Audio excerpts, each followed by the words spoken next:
ponhazia nisso, poesia número 9, número 9, número 9. Ponhazia nisso, poesia, ponhazia nisso, poesia, ponhazia, ponhazia, ponhazia, ponhazia nisso, poesia,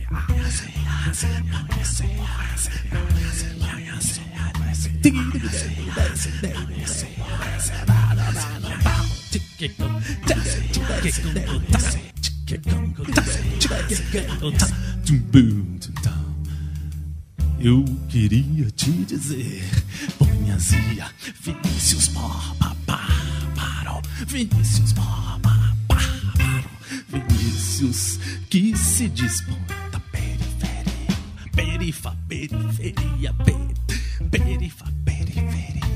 ponhazia, ponhazia,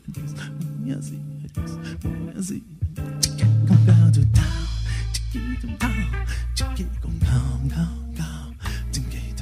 Pois não basta fazer arte, ela tem que incomodar. Já diria a tribo das artes. Nossos manos, influência constante. Por que não reclama? Que não reclama? Tem que ser com azia. Já reclama minha gastrite. Ponhazia nisso, ponhazia nisso, ponhazia, ponhazia nisso, poesia, ponhazia, ponhazia, ponhazia.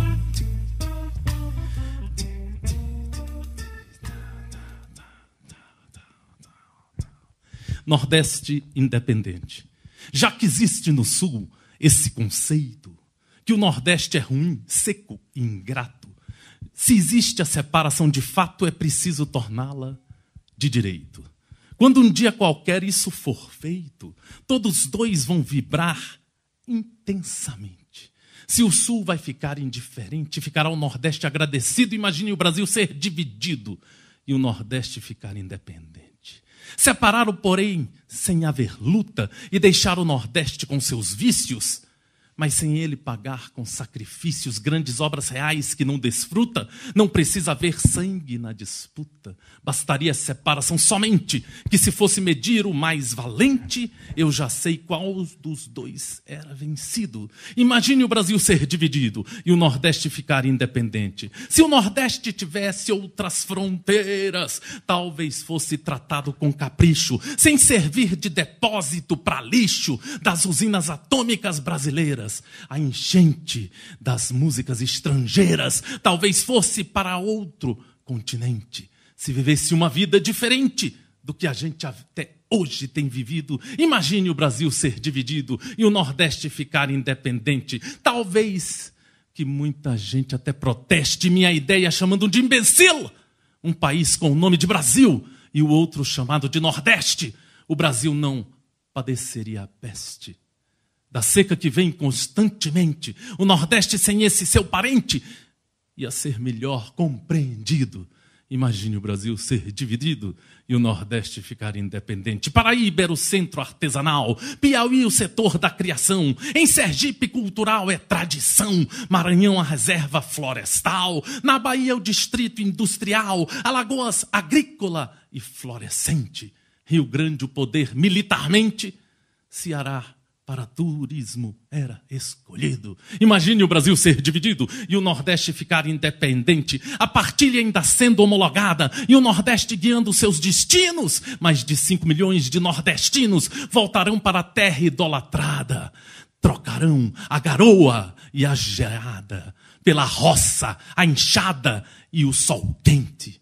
Ninguém vai explorar mais nossa gente, como tem até hoje acontecido. Imagine o Brasil ser dividido e o Nordeste ficar independente. O Brasil ia ter de exportado o Nordeste, cacau, coco e caju, carnaúba, minério, babaçu, abacaxi, o sal de cozinhar, a lagosta, o agave do lugar, a cebola, o petróleo, a aguardente. O Nordeste é autossuficiente, o seu lucro seria garantido Imagine o Brasil ser dividido e o Nordeste ficar independente. As rádios iam ser nordestizadas, tocariam forró, shot e baião. As TVs só fariam transmissão de cantorias, cirandas e vaquejadas. As crianças seriam batizadas, só nomes bem simples, como a gente.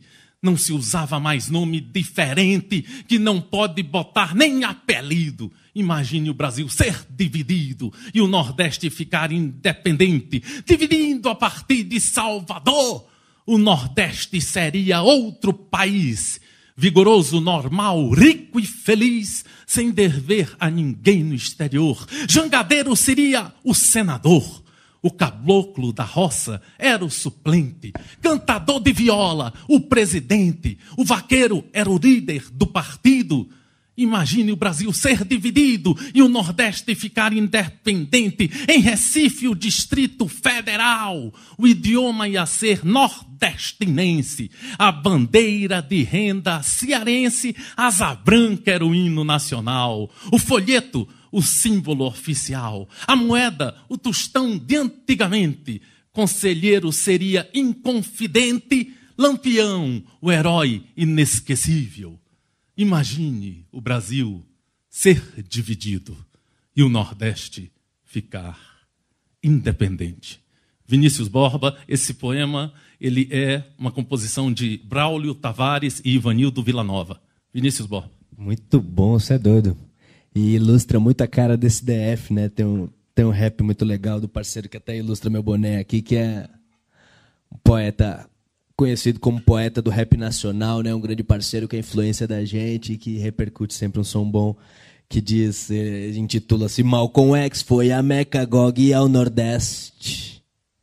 Eu era um paciente em crise, em fase terminal, um Dom Quixote enfrentando o mundo atual. Tinha forças, mas resistiria quanto tempo? Parecia acelerado, meu redor andava lento. Minhas crenças, minhas loucuras, minha forma de pensar. Gog é humano, mas nessa não posso falhar. E vi a festa fúnebre televisiva promovida. Que dia a dia a sua vida. Tudo parecia uma carta sem resposta. Cada cena que eu gravava, não, essa cena corta. Esse grupo, aquele grupo, qual que eu lanço? Tem que ter moral e garra para entrar na sua balanço. Recorri a livros, artigos, aos textos, à leitura. Procurando uma palavra, sinceridade na gravura. Andei e conversei com vários moradores, artistas, ativistas, autores, grandes atores. Acesso às cadeias, o crime, suas veias. O sistema podre impune, tecendo suas teias. E prossegui a minha triste e longa caminhada. Tudo vejo, não entendo, logo eu não sei de nada. Golpeado, alienado, furioso e sem resposta. Descrição do cobrador que bate à sua porta. Ele tem, eu tenho a cor da pele definida. Ele traz na sua mente o trauma da mordida. O ódio como herança, embaça o pensamento. O punho violento, imã que atrai o sofrimento. Mas esse cobertor não evitava o frio. Tudo e todos mexiam com o meu bril. Até que uma viagem mudou a minha história. Relembrada, musicada, o que ficou na memória. Cada qual seu teor, seu valor, seu teste. Malcolm X foi a Meca e Gog ao Nordeste. Ferreira Goulart, porra, chega aí um pouquinho, vai, entra aqui um pouquinho nesse Panhazia, nisso, poesia. Legal, né? Tudo bem? Então tá, você vai entrar com que poema? Poema obsceno. Façam uma festa, cantem e dancem. Que eu faço o poema duro. O poema murro, sujo como a miséria brasileira. Não se detenham, façam a festa. Betânia, Martinho, Clementina, Estação Primeira de Mangueira, Salgueiro, gente de Vila Isabel e da Madureira. Todos façam a nossa festa. Enquanto eu soco este pilão, este surdo poema, que não toca no rádio, que o povo não cantará, mas que nasce dele. Não se prestará a análises estruturalistas. Não entrará nas antologias oficiais. Obsceno como salário de um trabalhador aposentado. O poema terá o destino dos que habitam o lado escuro do país. E espreitam. Vinícius Borba. Só queria deixar o comentário, aquele trecho do Malcolm X. Vai a Meca GOG ao Nordeste, tem essa ilustração belíssima, porque você abriu com essa questão da divisão e do sulismo aí, que é muito triste, né? Acho eu hoje em dia, né?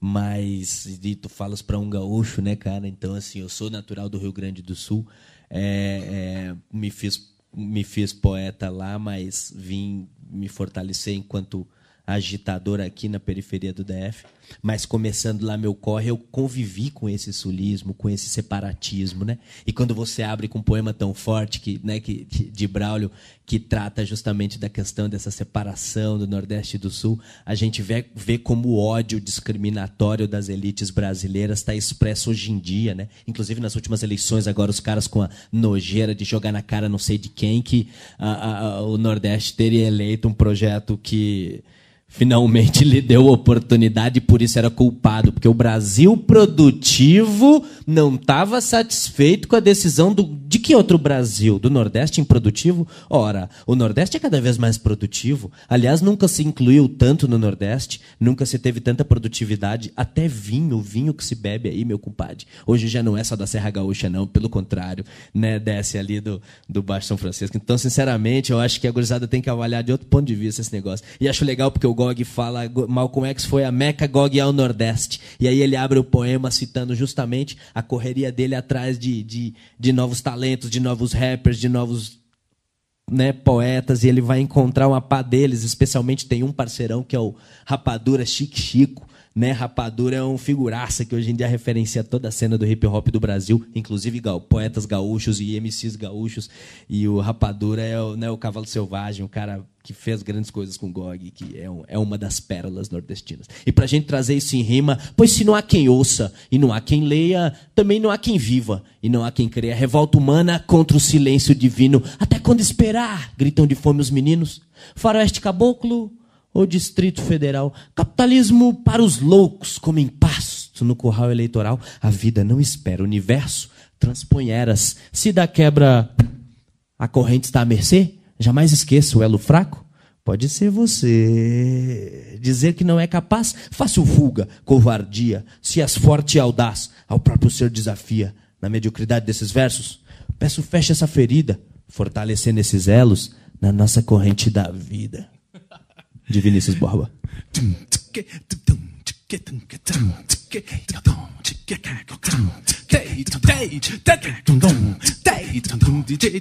Ele, quando entoa o poema, parece um louco, um tenso, um apaixonado pela vida. Vinícius Borba, Vinícius Borba.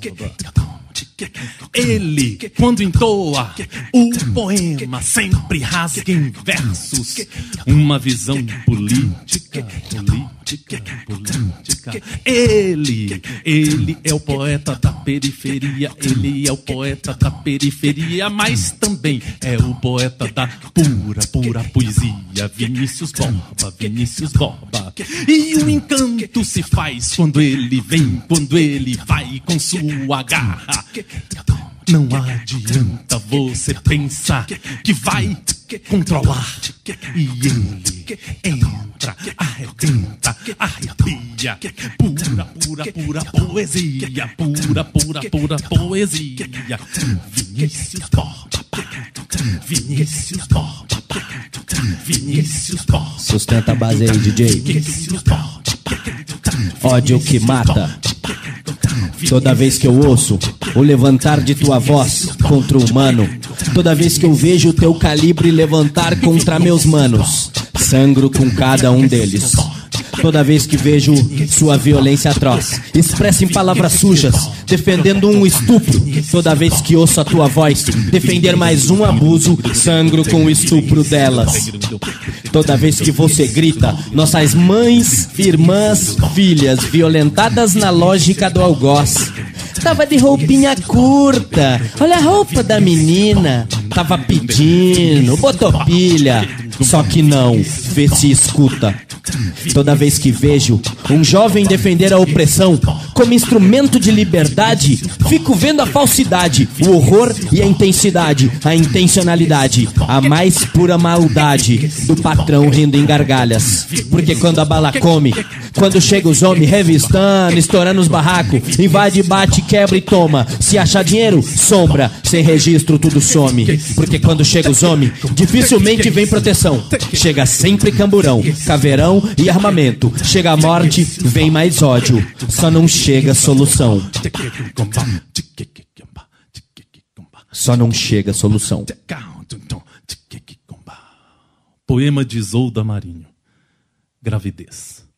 Lua de barriga, pólen de embrião. Gravidez amiga, és a criação. Pele de placenta, biofragmento. Seio que amamenta, vida em meu rebento. Colo de avó, linha de novelo, feito pão de ló, como quero tê-lo. Ninho clandestino, útero de mãe. Vem você, menino ou menina, cresça, lute e ganhe. Útero de mãe. Idade, poema de Isolda Marinho. Quando a pausa for maior e eu tiver mais de 50, vou descansar. Peitos caídos, filhos criados, netos crescidos. Quando a meada encontrar seu fio e o limo encarnado não mais escorrer, vou me olhar no espelho, admirar e agradecer cada ruga em meu sofrer. Vou ser mulher, vou crescer, quando então a maior pausa for da vida a melhor causa. Vou somar os devaneios, libertar os meus anseios, ser madura sem censura, vou viver. Vinícius, eu queria te fazer uma pergunta. Eu conheço muito o Vinícius. E Desculpa, Isolda Marinho é hardcore pra caramba. E conheço muito a manifestação política e a luta do Vinícius. Agora, eu queria perguntar sobre o Vinícius algumas outras coisas, né? Por exemplo, o Vinícius apaixonado, né? Queria falar do Vinícius com relação ao amor. Mas o puro amor que ele sente por sua companheira, pelo seu filho, enfim, aquele amor simples mesmo, aquele amor da alma. Eu quero trazer nesse programa uns depoimentos do Vinícius sobre algumas outras coisas, sabe? Além da luta, da verve, que você tanto traduziu até agora nos poemas e tal. Mas só sobre amor, você entende?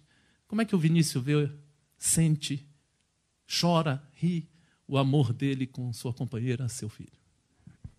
Estamos num momento muito legal de vida também, né, Anand? Agora, no último dia 7, eu fiz 30, sabe, irmão? E nesse limiar a gente já começa a caminhar para aquele, segundo a velha medicina chinesa, para o quarto quadrante, né? Para o quarto fechamento de ciclo aí do homem, né? Jesus Cristo se ilumina aos 32. Também assim, Buda. Nada por acaso, né? E eu chegando aos 30 começo a avaliar essas coisas. Né? Tô casado, pá, né? E vivo com a companheirona que eu descobri em 3 saraus seguidos, não é, irmão? Foram 3 saraus seguidos e nada por acaso. Depois a gente fica pela primeira vez no sarau, depois a gente celebra noivado no sarau, a gente se casa no sarau da Tribo das Artes, depois vai no outro ano comemorar 1 ano de casado, já apresentando a gravidez. No 3º ano a gente volta para apresentar a primeira bebê. Da última vez acho que elas estavam gripadinhas, não deu para levar para apresentar a segunda, né? Que foi Manuela e Milena, né? Como diz, meus 2 melhores poemas. Tem até um escrito aqui para elas, na sequência eu apresento. Mas amor é base para a vida de qualquer ser humano, né? Mesmo que ele não, ou que ela não venham a ter um relacionamento em si. Tem gente que é feliz e que ama ao mundo e a si mesmo e a todos, sem exatamente estar dividindo vida com alguém, né? Sem exatamente estar com alma gêmea, ou com companheiro ou companheira, ou com alguém que lhe suporte os dramas e tragédias, né? Mas que também conviva com as alegrias e gargalhadas dessa vida. Mas eu confesso para ti que entrei sem muito medo, né? No casamento e no relacionamento a 2, na real. Porque, para além de casamento, de papel, de qualquer coisa, isso foi até uma formalidade que minha esposa preferia, mas não me perturbou nem me ofendeu. Casamos bem tranquilo, casamos no civil, no religioso e no sarau. Então, assim, fudeu, né, mano? E casamos em poesia. Foi o poeta Cacá, daqui de Brasília, que celebrou no sarau da tribo, lá no Teatro da Praça, em Taguatinga, nosso casamento. Eu vestido devidamente a caráter como gaúcho tradicional, pilchado, e a Neia de baiana, como tal. Que bacana. Somos um casamento tipicamente brasiliense, né? Eu gaúcho, ela baiana. Foi um negócio muito legal, foi super simbólico e muito bonito. Minha sogra compareceu, fez poesia para nós também. Então foi muito bonito, uma cerimônia muito legal. Talvez para mim é mais simbólica do que com padre ou qualquer outra coisa. Mas viver amor e ter a quem amar, né? Eu aprendi a duras penas a importância do amor, assim, sofri algumas agruras iniciais na minha vida pelas relações com os pais e tal, né? Sofri um pouco essa parada de amar sem saber se era de fato ou não amado, pelos conflitos entre pais e mães e companhia. E aí eu realmente inicialmente tinha dúvidas sobre ele e teve um trecho em que eu mochilei, né, e caí um pouco para a rua e fui cair no trecho mesmo, acampando e vivendo nos squats, nas ocupações punk lá na região do Rio Grande do Sul, lá onde eu vivia, né? E com os catadores de material reciclado, uma galera que era parceira e andando muito e mochilando muito e caminhando sozinho por largas vias e distâncias, não é? Quando eu chegava mais longe, num extremo, assim, no lugar que eu dizia, caraca, agora é só nós. E a solidão acabou por me demonstrar e me ensinar logo desde cedo a importância de saber para onde voltar. De ter para onde voltar. No vazio, na solidão, eu já meio deprê até eu percebi o quanto era importante assim ter alguém para trocar e como era foda isso, essa sensação, né? Tanto é que a gente vê aí que, porra, 90%, é até meio doído de dizer isso, né? Mas isso acho que foi uma constatação de Roberto Carlos, que andou fazendo a constatação de que 90% das músicas brasileiras tratam de temas românticos, assim, né? Isso a gente basta ligar um rádio para ouvir, né? E saber que... Deixa eu te perguntar uma outra coisa, Vinícius. É uma essência humana e brasileira, especialmente, né? Ser apaixonado, né? Você está num tema, debatendo um tema, e eu queria saber a sua reação e o seu posicionamento sobre uma discordância que aconteça sobre um tema X, isso não interessa, né? Porque da vez que eu entrevistei você, é muito difícil a gente parar você, porque você quando fala... Você tem muita coisa dentro de você para dizer e diz. Mas você está debatendo um tema qualquer, entendeu? E tem uma pessoa que, diferente da sua essência, da sua origem, ela é de outra origem, vamos dizer, talvez um burguês, tá? E ele se posiciona diferente da sua concepção. Eu queria saber se o Vinícius Borba... É outra pergunta que eu acho que não tem na internet, por isso que eu estou tentando fazer. Jornalismo é isso, é tentar retirar um pouquinho do que não tem. Se o Vinícius respeitaria, você entende? O Vinícius respeitaria o posicionamento adverso, totalmente adverso, de uma pessoa com origem burguesa, sei lá quantos termos existem para pessoa. Por exemplo, eu estou vestido aqui como se fosse um menininho velho de origem burguesa. Você está com GOG, você está com... o que eu amo São Sebastião e tal, todo caracterizado. E eu tô com uma roupa que eu comprei em Nova York. Eu vou para Nova York todo ano, um sapatinho de New Balance de Nova York. Ou seja, eu discordo. Um equipamento todo provavelmente comprado em Nova York. Entendeu? Tudo em Nova York, né? Porque, que está nos servindo aqui muito bem, por sinal. Agora, eu queria te perguntar o seguinte. Por exemplo, eu trago aqui e divulgo o Vinícius, como eu divulguei também o Luiz Vitelli, que também é um poeta que se posiciona como poeta... Ácido, incisivo. Exato, você está entendendo? Ou seja, ele foi o combativo, socialista. Número 4, número 3. Mas eu quero trazer também, você entende, poetas aqui no Ponhazia Nisso, que sejam assim, bem Mauricinho, bem Patricinha, bem esse tipo de conceito. Então eu queria saber de você... com tudo que você tem para falar, toda a sua experiência, toda a sua verve, um casamento bonito pra caramba, vestido de gaúcho, ou gaúcho, não sei bem a expressão. Isso, pilchado. Pilchado, e ela de baiana, né? Chega um cara que, porra, é aquele burguesão, é aquele... Tem uma expressão que é usada hoje no jornal, eu não lembro qual é, esqueci agora. Você está entendendo? Playboy. É playboy, e tem um outro posicionamento, mas te respeita no teu posicionamento, e diz o posicionamento dele completamente adverso, às vezes até muito babaca, muito isso, muito aquilo. O Vinícius consegue, com a experiência de vida que ele tem, imensa, né, de ter vivido em diversas áreas e tal, e lutar muito politicamente, respeitar ele ou não. Ou ele parte para dizer, você é um babaca. Você tem uma opinião burguesa idiota, você entende? Eu não te respeito. Porque eu tenho, na minha vida, eu tenho 54.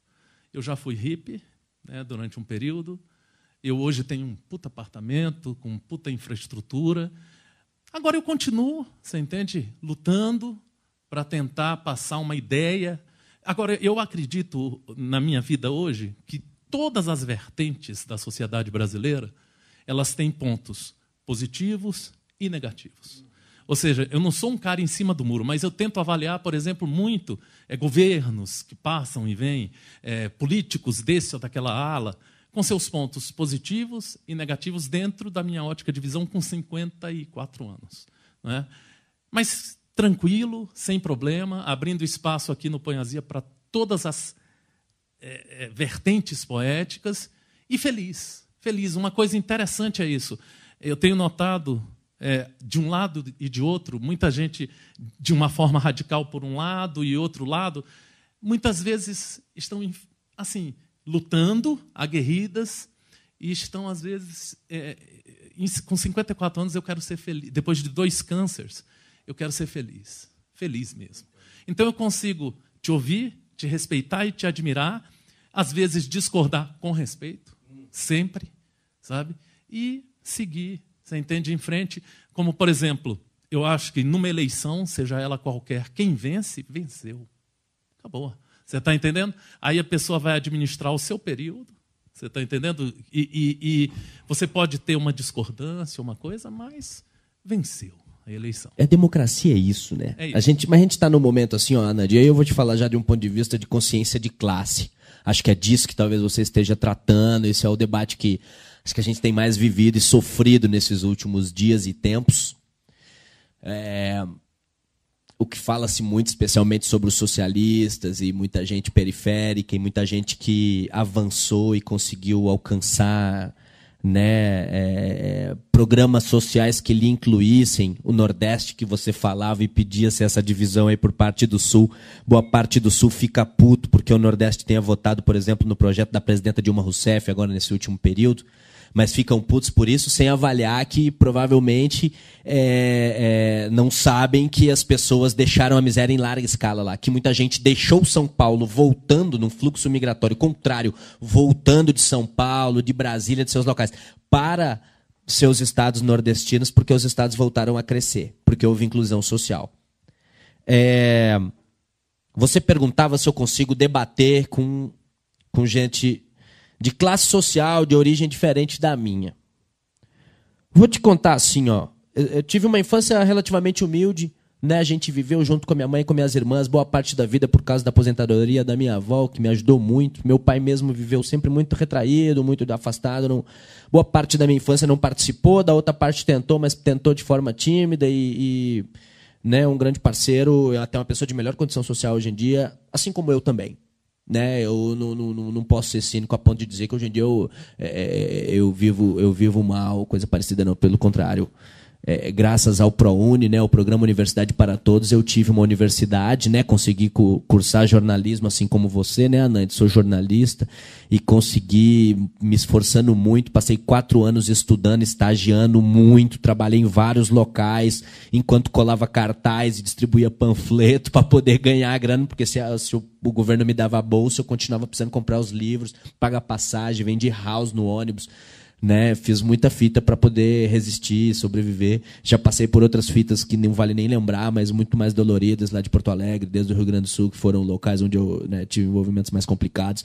E vou te contar que É bastante complicado quando você convive com pessoas de classe social diferente que não te respeitam. Aí é que entra um bang que é, né, assim, quando você convive com alguém que tem condição social, que tem dinheiro, que tem isso, tem aquilo, mas que é humanitário, que é um ser humano de respeito ao outro ser humano, que também sabe discordar com respeito. Isso aí, mano, velho, a gente aprendeu a tirar de letra convivendo mesmo. Até já tirando gente, às vezes, que era burguesa por natureza, mas que não tinha o ímpeto egoísta e selvagem do capitalismo excessivo. Esse, para mim, talvez seja o ponto atual mais irritante, assim, que a gente vê o ódio se expressar com delineios neonazistas, entende? Eu saí do Rio Grande do Sul e lá eu combati neonazistas. Lá eu tive tretas, brigas na mão mesmo e de resistência mesmo com o movimento punk de lá, nas ruas de Porto Alegre, que a gente resistia contra os nazis. Contra, infelizmente, né, organizações como, né, Carecas do Brasil, organizações neonazistas mesmo, que existem mesmo. Né?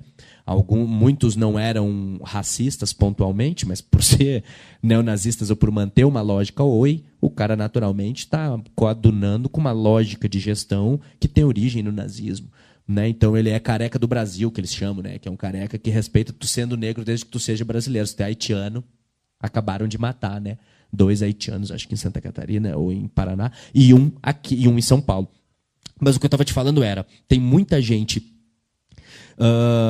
que tem origem classe social e que conseguiu se desenvolver, inclusive nesses últimos 12 anos, com os governos de esquerda que tiveram na gestão nos últimos anos, que chegou lá e que tem uma consciência da importância da gente socializar a igualdade, da gente socializar oportunidades. Tem gente que parte do ponto de vista da meritocracia, pura e simples. De que se você não está com as coisas é porque você não se esforçou bastante. Sendo que às vezes você não está nas oportunidades, porque mesmo vivendo em periferia, e mesmo até às vezes o governo oferecendo, etc., porque você tem uma gama de traumas, tem uma gama de violações de direitos históricas anteriores, que te geram um complexo de inferioridade, que te empurram para baixo. E quando tu te embate com alguém de outra classe ou pela roupa e etc., tu já te sente ofendido só na presença e na forma de olhar da pessoa. A gente percebe, é como um homossexual, as pessoas julgam muito, eu vejo muito, eu tenho amigo gay lá na favela e em qualquer local, mas eu já vi alguns de periferia especialmente, né, as bichas pobres, né, assim, tem amigos que são mais humildes, homossexuais mais humildes, e você vê que naturalmente eles reagem de forma mais espalhafatosa, às vezes você não entende, né, por que o cara tá às vezes fazendo tanta piada próximo a você, tá se jogando, tá fazendo alguma palhaçada, e você não entende, às vezes. E aí, quando você vai ver o grau de trauma e de rejeição que aquela pessoa sofreu ao longo de sua trajetória, você percebe o que aquela pessoa está te testando para saber qual é o grau de humanismo seu, qual é o seu grau de respeito, de capacidade de testá-la e de conviver com ela. Tem coxinha. Tem gente da direita brasileira e tem gente da classe média que sabe muito bem lidar com o diferente, convive e discute democraticamente os processos. Tem gente que também está te testando. Agora, e aí, meu compadre, e aí, a depender do grau do limite do respeito que é possível, a gente mantém. A depender também não, porque eu sou um homem combativo de fato. E aí, às vezes, tem coisa que ofende os brios para além de minha humanidade, ofende valores e direitos humanos. E contra os direitos humanos, realmente, a gente não consegue mais suportar, não dá mais. Tem a minha família, ela tem um posicionamento de direita, me parece.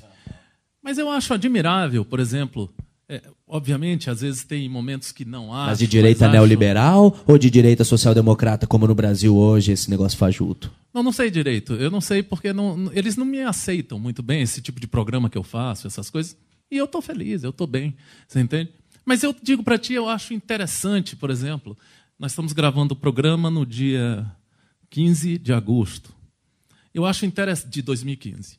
Eu acho interessante, por exemplo, a forma como Lula, você entende? Ele administra, você entende, algumas situações onde ele compõe com nomes da política brasileira, famosos nomes da política brasileira, como Renan Calheiros, como José Sarney, como... Eu penso que aqui no Ponhazia Nisso Poesia, eu já fiz um Ponhazia Nisso com Jorge Amâncio, onde eu perguntei de repente, Jorge, você ainda empina? Você está entendendo? Aí ele ficou assim, porque a pergunta foi utilizando um termo mais chulo, Você entende? Mas outros poesias também não. Então, eu penso assim, que a composição de ideias, ela levaria o Brasil, na minha visão, você entende, a um crescimento. Por exemplo, eu cheguei para o Jean Willis e falei que é admirável a atuação do Jean Willis no avião. Parei e falei, eu queria te parabenizar pela sua atuação. Vi uma entrevista sua com Marília Gabriela, fiquei admirando você. Ele, alguns o tratam como comunista extremo e você o cara entende? É um democrata pleno, barato, super sabe? Legal, liberal também, pra caralho. E também te digo, por exemplo... Não, neoliberal, mas... Te digo que vi na campanha, eu me lembro, na campanha política de Dilma e Aécio, eu escrevi um texto dizendo assim, voto em quem não cortar a verba para arte e cultura. Você entende? Porque a primeira verba que sempre vai ser cortada, isso é normal... Isso é normal. Veja bem, se, por exemplo, a situação... Não deve ser normal, não, irmão. Mas se a situação da saúde está complicada, não tem Mas jeito, é que a Nandi, né? Também na política, assim, tem umas outras coisas, tipo, a má aplicação de recursos, especialmente nos interiores. Eu fui recentemente no Amazonas, aí, pelo trabalho e tal. E aí fui no Amazonas, conversei com um deputado estadual do PT lá, e o cara me falando, Vinícius, o governo federal manda a grana para o Estado e 70% do dinheiro na execução do Estado ou das prefeituras tem problema grave constatado. 70% dos recursos nas prefeituras, né, porque, na verdade, a responsabilidade de execução de certos recursos, por exemplo, da saúde, da educação e tal, são dos governos estaduais e prefeituras, e não do governo federal. O governo federal tem que repassar o dinheiro. Repassou o dinheiro, quem executa é lá na ponta. E lá na ponta tem 70% do problema. Então, assim, você vai ver que, às vezes... Cortar o dinheiro da cultura justificando essa porra é muito ruim, porque ainda cortam um serviço que garante a emancipação de consciência. E talvez isso, assim como cortar o recurso da educação, por mim podiam ter cortado de todos os ministérios, mas não deveriam ter cortado a educação agora. A Dilma mesmo deu um gravão mesmo, devia ter cortado a educação. Isso eu achei interessantíssimo, que você acabou de falar. No Facebook do Vinícius Borba, se você entrar no dia de hoje... Eu vou colocar no ar amanhã, dia 16, esse programa. Você vai ver no perfil uma foto da Dilma, tá certo? E o Vinícius Borba, ele é tão consciente que ele acabou de dizer nessa entrevista que ele discorda do corte que foi feito com relação à educação. Então, eu acho que é por aí. Eu achei espetacular. Finalmente, era isso que eu queria. Você está entendendo? Eu admiro pontos... Discordo de alguns pontos, mas respeito sempre. E para mim, a peça pétrea é democracia. Eu acho pétreo. Se há, por exemplo, uma votação que foi na Câmara dos Deputados, onde houve uma manipulação de alguma coisa, e venceu um item que a sociedade brasileira não quer, que a gente vê que não quer, mas venceu a votação, eu respeito. Eu respeito a democracia. Eu respeito. Eu sinto isso, sabe? Então eu não consigo, mesmo que eu tenha votado contra, e eu seja aquele único voto, e tenha a certeza de que o meu voto é um voto consciente, correto, mas venceu um outro ponto de vista. Então eu tenho que respeitar. E aí, eu te pergunto, para a gente concluir essa parte de entrevista, porque é muito conhecido na internet já o seu posicionamento político. E no Poesia nisso, eu estava querendo trazer um pouco Vinícius com relação a amor, Vinícius com relação a, sei lá, uma série de outras coisas que não fosse isso. Mas eu não poderia deixar de falar, obviamente, né, porque você é conhecido por ser uma pessoa que atua, né, profundamente. Acabei de citar que a Dilma estava no seu perfil e continua. Você tá entendendo? Ou seja, é um posicionamento. Você está entendendo? E isso é muito bacana. E isso vem também da sua formação. Mas quando eu fiz a pergunta para você, é dizendo que o Anand, que já foi hippie, que já falou, você é um babaca, porque você faz isso, eu hoje não consigo, seja com um coxinha, seja com o carecas não sei de que aí que você falou, eu nunca trouxe aqui, mas se alguém quiser vir aqui, está convidado, você entende? Seja com não sei o quê, vou te dizer por que está convidado, porque o Poesia nisso, ele visa divulgar o poema, e talvez tenha um desses carecas que faça um poema, eu acho que hitlerista, não é isso que eles são? Eu não sei, nunca soube de um cara desse. Ele vem aqui, eu vou discordar dele, eu vou dizer que eu não concordo com o poema dele. Eu não sou hitlerista, eu não sou nem um pouquinho nazista. Eu sou torcedor do Fluminense, torcedor do Náutico. Acho que a Dilma tem pontos corretos e também não. Acho que o Aécio Neves tem pontos corretos e não. Acho que o Lula tem pontos corretos e não. Eu leio muito, leio diariamente. Eu sou apenas um cara que visa melhorar com os programas que faz no YouTube, seja onde for, o Brasil abrindo espaço para todos e, às vezes, discordando. Uma vez um poeta veio aqui e disse que eu era um babaca e tal. Eu falei, fica esse registro. E não vou cortar e não vou tirar porque eu sou produtor ou Cultura Alternativa. Não, o Cultura Alternativa, por exemplo, já publicou textos dizendo o poema do Anand é uma merda. E o Anand é o editor, mas é um espaço ali livre. Aí eu fui e discordei. Eu acho que o meu poema não é tão ruim, mas também não acho que o meu poema seja tão bom. Você está entendendo? Acho que minha música é melhor. Você está entendendo que minha poesia. Acho que leio pouco. Ou seja, eu estou num momento da minha vida onde eu digo a verdade. Eu digo leio pouco mesmo, sabe? Tem um portal para editar, fica o tempo todo, a gente publica por dia 30 notícias, é loucura, você entende? Então a gente está muito enlouquecido, a gente vai agora para Nova York tentando cobrir, mas isso não vem ao caso. O que eu quero dizer é o seguinte, eu respeito integralmente todas as pessoas desse país. Se uma pessoa vier para me dar um soco, eu possivelmente vou me defender. Agora, eu não consigo, o Gandhi, Mahatma Gandhi, ele não conseguia revidar o soco.